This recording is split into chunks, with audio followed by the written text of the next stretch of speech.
All right, welcome again to this week's Doc Talk. We are going to speak about not necessarily a pain subject, but a how to increase your vertical topic. So, introducing how to jump. The Hoppy Zach couples and Logan Ponce. Hey. All right, so we're going to talk about how to increase your vert. There's a couple of things that we're going to talk about. Each of us have a topic or an area and a concept. So first off, we're going to talk about what needs to happen first on the jump. What needs to happen? What's the very first thing that jumpers should think about? Well, if you're trying to go vertical, which is up, you want to make sure that you're traveling up and down. So take a bouncy ball, and if you want to get a bouncy ball to go as high in the air as possible, you would throw it straight down onto the ground. Or straight up, right?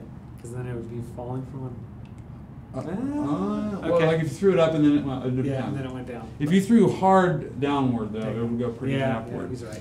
In comparison to if I threw it and bounced it up against the wall, it may go vertical in the air, but it will go nowhere near as far as if you threw it straight down. It's one of Newton's laws. I can't remember which one at this point in time, but equal opposite reaction. Look it up.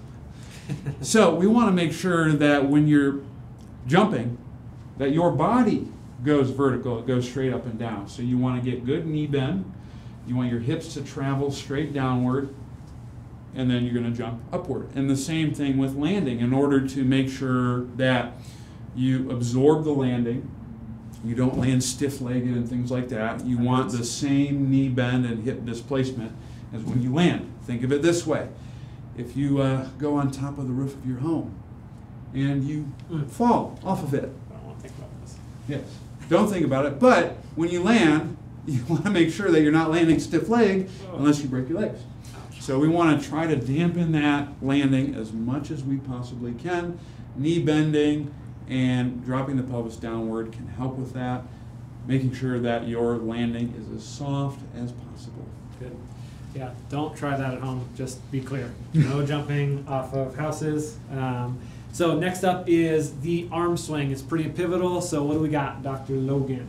Yeah, so this is an easy tweak that a lot of people don't utilize in order to maintain your momentum going upwards, using your arms, the weight of the arms to help. So making sure that when you're sinking down, you're having a good swing backwards. When you're coming up, you're swinging your arms up, getting that extra bit of momentum to allow you to maximize your height.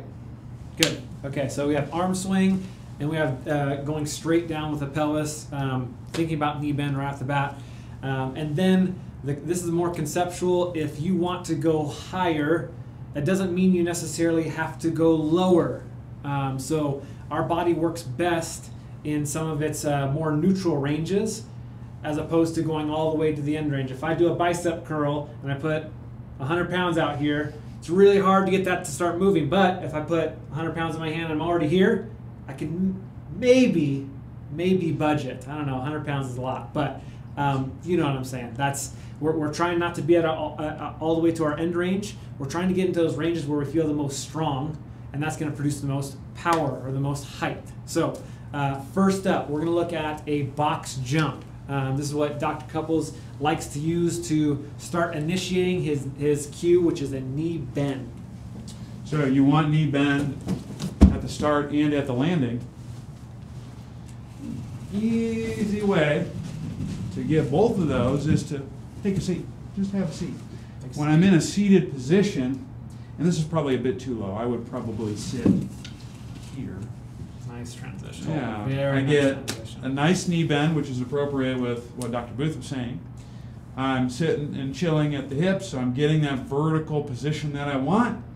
And then to make the landing easy, I'm going to raise the floor up. That way I don't have to account for as big of a fall. So I mentioned falling off the roof. You don't want to do that, but if you fell off this chair, it would be way less injurious. So same thing here. To make the landing easier, I'm going to bring the ground up. While you're here, you're simply going to get a nice little lean forward, jump as high as you can, and then when you're landing, the three keys is you want a slight bend in the knees, and soft landing, make sure it's through the whole foot, like so. and stick it. Stick the And I'm land. just going to do that for reps. Here. We'll go 3 because that's what I do before I fatigue. Right there. There we That's go. basic box jump. So basic box jumps, it starts with the good mechanics of the knee, and then we're going to transition into the arms. The arms are really important. We want to get them to move fast so that the rest of our body moves fast. So Logan, what do we got for moving our arms fast, getting those things to start understanding how to be quick? Yeah, so again, this is all about helping your momentum. A lot of times, sometimes, you see people preventing their own height. So instead they do a counter movement. So when you're jumping up, they're swinging their arms down. We don't want that. That's counterintuitive. So instead what you can do, grab a slam ball, medicine ball, make sure it's not too bouncy so it doesn't come back, hit you in the face, okay? Watch the moneymaker. You're gonna come overhead, and you're gonna come slam straight down into the squat position, getting a nice form for you to explode back up. So you do that a couple times, and then you add the jumping component to it. Again, really activating, potentiation, get a good arm swing back, slam, jump, explode. There you go. Good. And that med ball will actually accelerate your arms. Gravity's already pulling it down. Now your arms are going even faster now. So your arms are going to go fast, and that could potentiate you to go higher and higher and higher. And then lastly, when we're talking about wherever we want to jump to, if it's 10 foot, if it's going to the rim, whatever it is, we don't want to see if we can go really, really low, because then we have to get out of that, and we're slow when we're very low. So we want to see if we can keep our body as an upright position as possible. So if we drop down, like Dr. Couples was saying, if we're dropping down into this position as opposed to this position, this is something where we have to translate our chest to go back up and then go towards our goal of being high. We want to have a little bit more upright. We're going to drop down into a quarter squat or something that's where we feel very confident in, and then we're going to explode up. So again, conceptual, just don't drop down as far as you think that you might need to. Just drop down into a mid-range so you can be very explosive out of there. Those are your top keys for creating a little bit more powerful, a little bit more higher vertical. So if you guys have questions about that, if you want to train those couple of movements, we want to work with professionals that do this stuff on a daily basis, reach out to us at 702-558-2151, and we'll get you lined up with one of our coaches or one of these fine gents right here. Got Take it? it easy. See you next week.